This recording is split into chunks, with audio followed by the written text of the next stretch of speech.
Hello dear all, you are welcome to SSB Pharma learning channel. I Dr. Shamsher Singh today going to discuss with you about the next GPAT series.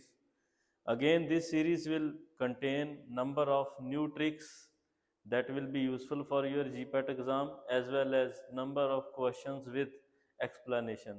So the first trick in this series is uses of carbonic anhydrase inhibitors. You can remember it by the name GAME-CD. So what does it mean? G indicate glaucoma. You know that these carbonic anhydrase inhibitor, they are inhibiting the carbonic anhydrase enzyme.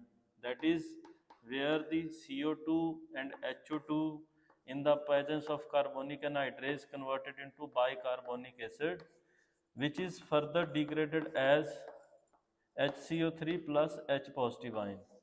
So this H positive again will be useful for the formation of water, which will increase the intraocular tension in glaucoma. It alkaline the urine because it increase the water secretion. In mountain sickness, they maintain the equilibrium of perilymph and endolymph in the inner ear. In epilepsy, they reduce the seizure intensity. In congestive heart failure, they reduce the preload over the heart side and total blood volume, and they act as a diuretic. So basically, you know that these are the short forms by which you can remember all these actions or the uses of these type of the agents. The next question is drug acting via tyrosine kinase receptor is thyroid releasing hormone, thyroid stimulating hormone, insulin, and melanocyte stimulating hormone. So you choose the right option for this question. The right option for this question is insulin. So you know that insulin, the few of the thing you can remember that insulin per hour secretion is 0.1 unit. It depends upon the food intake and availability of carbohydrate in that. The second, insulin is consisted of 51 amino acids which carry 20 and 31 A and B chain, as well as it is formed from the pre-pro-insulin which contain 110 amino acid and which is converted from pre-pro to pro-insulin with 86 amino acid, and from this 35 amino acids are removed which is a C peptide. So another question can be in the GPAT, what is the role of C peptide? So C peptide is a marker to analyze the release of insulin in your blood. So this is the receptor which is called as tyrosine protein kinase receptor. So they act how? They increase the GLUT4 expression. In the brain, there is an increase in the GLUT2 expression, and in the peripheral tissue, there is an increase in the GLUT4 expression, thereby increase the entry of glucose and it undergo glycolysis cycle. So many question can be there in the GPAT. So there is a explanation that why insulin and how insulin acts through tyrosine protein kinase receptor. Next question is which of the following anti-TB drug cause AKD, which is a acute kidney disease, acute kidney failure. The option of the drug are rifampicin, ciprofloxacin, isoniazid, and ethambutol. So you choose the right option, that the drug which is more prone to associated with AKD. The right answer for this is rifampicin. So rifampicin is responsible for acute kidney disease, whereas the isoniazid and ethambutol, they are responsible for the hepatotoxicity. So another question in the GPAT can be which drug is more prone to become hepatotoxic? The right answer is isoniazid, followed by rifampicin, followed by ethambutol. This is the sequence order. And if there is a question which cause AKD more, the prevalence of AKD in the clinical studies with the rifampicin is more than 25%, In case of isoniazid is more than 10% and less than 10% in ethambutol. So this is as per the research data. So you write option for AKD is rifampicin. Another question is which of the following is not used in the heart failure? The options are metoprolol, trimetazidine, sacubitril, and naziritide. So you remember naziritide, which is a peptide type of the drug, which is a increase the peptide release, natriuretic peptides. So you choose the right answer, which is not preferred in heart failure. So the right answer is trimetazidine.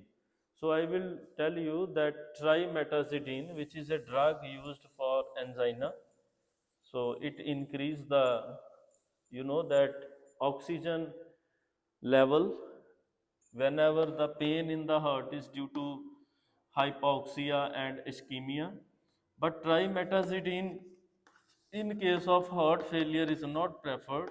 So there are little bit report that trimetazidine, if long time use, it is responsible for the myofibril, cardiomyofibril damage and interfere with the oxygen demand of the heart. So that's why in case of this particular heart failure, this is not preferred more. And other, that metoprolol is a cardioselective beta blocker. So these drugs are useful in case of CHF. So this is the right answer for this question. Next is which of the anti-diabetic drug do not cause hypoglycemia? So the options are glimepiride, acarbose, glyburide, and metformin. So you choose the right answer for this, that which drug do not produce hypoglycemia. The right answer is acarbose. So even though I can sequentially tell you that acarbose, which is a drug, increase the glucose utilization in the muscle or in the body, but that metformin, it is a urea derivative sulfonide, where that metformin is also found to be safe and do not cause hypoglycemia, but the chances with carbos are very very negligible, but minute chances with the metformin can be there. It depends upon the dose of the metformin. Instead of that, glyburide and glimepiride, they also responsible for the hypoglycemia, they cause severe hypoglycemia. So that's why this is the right answer. Instead, if this is not available in the option, then this can be preferred as a drug which do not produce hypoglycemia. Which of the following statement about iodine is false? So you choose the false statement here. The options are contraindicated in hyperthyroidism, cause iodism, inhibit the release of thyroxine, inhibit the synthesis of thyroxine and iodothyronine. So the false statement for this you choose very fast. The false statement is, this is a false, it is not contraindicated in hyperthyroidism. You know that whenever we give a iodine to the patient, iodine basically radioactive can be there 131, iodine 129. So these are the radioactive iodine. They are useful in thyrotoxicosis. So they damage the hyperactive thyroid tissue, so that the patient will not suffer from the grave disease, which is a hyperthyroidism. The second option is it inhibit the that thyronine. So monoiodothyronine and diiodothyronine. So increase DIT, increase T4, increase MIT, increase T3. So in peripherally in our body, T3 is converted into T4 also. So we use thyroxine tablet. So this thyroxine tablet is a T3. So basically this is preferred in case of hyperthyroidism, and excessive intake can cause iodism. So in that case, iodism, the urine color can be changed, the palatal color can be changed in the mouth. So such type of the things can be there. So the another new trick is you remember use of bromocriptine. So you know that bromocriptine, which is a dopamine agonist, in case of Parkinson it is used. So you remember it by the name of dopamine. So first D indicate dopamine receptor agonist, O indicate over secretion of prolactin. You know that there can be another option here for the GPAT, that why domperidone or metoclopramide are not preferred in pregnancy, because they interfere with the D2 receptor and they reduce the prolactin secretion. So whenever the mother feed a milk to baby, so intake of such a type of the drug can reduce the milk secretion and milk formation, and during pregnancy can responsible to precipitate PD like symptom in the baby. So that's why can cause Parkinsonism. So P Parkinsonism. Acromegaly, this is associated to the growth of the body. Milk secretion affected by bromocriptine, improve insulin sensitivity. This is the benefit of bromocriptine in the body. And N, neither lactation, that means reduce or hamper or neither lactation or suppress lactation. And E indicate eliminate type 2 diabetes. So bromocriptine reduce insulin sensitivity and improve reduce the symptoms of type 2 diabetes. So remember it by the name of dopamine, use of the bromocriptine. So the next question is, a pregnant female is taking a carbimazole. Which of the following is not seen in the neonates?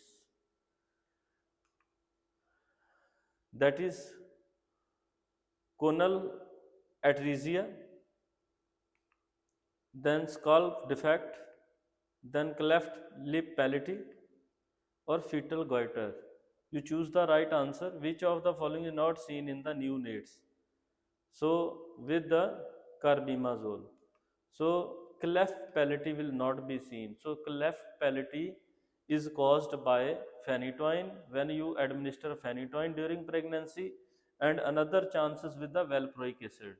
So but here with the carbimazole, clonal atresia, conal atresia, which is a increase in the mass of skin in the internal nose. So this is the problem with the breathing in the baby.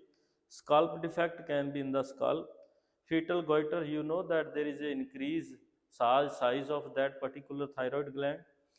So this is the right answer for this question. Next is, the drug of choice for the treatment of thyrotoxicosis during pregnancy is carbimazole, iodine therapy, propylthiouracil, and methimazole. So, which is the right option for the thyrotoxicosis in pregnancy? Right option is propylthiouracil. This is only related to the safety of the drug. Instead of propylthiouracil, after then the second option is carbimazole. So you know that propylthiouracil and carbimazole, they are more preferable drug for the thyrotoxicosis during the pregnancy. So this is a right option for this question. Next question, in all can cause hypothyroidism except, options are PAS, this is a acetic acid, you know that this is a aspirin derivative.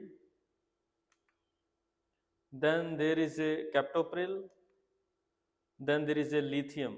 So which can cause hypothyroidism except?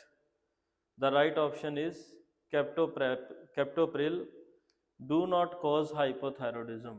So lithium can cause interfere with the synthesis of thyroid hormone, amiodarone can also, and PAS can also interfere with that particular condition. Next question is, which of the following anti-diabetic drug can cause vitamin B12 deficiency, which is called as cyanocobalamin? The options are glipizide, acarbose, metformin, and pioglitazone. You choose the right answer, that which drug can cause vitamin B12 deficiency. The right answer is metformin. So you know that metformin, first thing how it cause, I will discuss with you, that whenever you will take a metformin for the diabetes, in that case The few of the thing can be altered. The first thing is metformin increase intestinal motility. That is movement. First thing is movement of small intestine are more increased as compared to large intestine. The first thing. The second thing, it reduce the vitamin B12 absorption. The second option is for this, the second reason for this metformin. The third is it increase the bacterial growth in the GIT tract, which reduce the efficacy of vitamin B12 and absorption of vitamin B12. So this is the right option for this question. Next question is insulin release due to closure of potassium channel is seen with. Options are netiglinide, acarbose, exenatide, and sitagliptin. So the right option you choose, insulin release due to closure of potassium channel. This is the mechanism of netiglinide. You know that netiglinide close the potassium channel on the beta cells of pancreas and open the calcium channel and release the calcium ion, and it causes calcium dependent insulin secretion from the vesicles. So this type of netiglinide is also called as a secretagogue drug. So these are the secretagogue, that mean which increase the insulin secretions. So this is the right option for this question. So this is the next new trick, diabetic management, how you can manage the diabetes. So remember it by Epsom lotion. So this is a Epsom salt lotion which is used in the market for the removal of skin patches or from skin problems. So Epsom, E indicate eat healthy diet, P indicate physical active or physical exercise, S indicate sulfonylurea, they are preferred, O indicate obese patient, they reduce the obesity, reduce the fat. M indicate metformin is preferred, and lotion L indicate lose your body weight. So you reduce your body weight. So this is the management of this diabetes. You remember it by Epsom lotion. So these were the new tricks and many questions and basic explanation I have discussed with you. Hope in the coming lecture I will discuss more explanation about the GPAT question. So you always like, watch, share and subscribe SSB Pharma Learning channel. You are welcome. Thank you very much.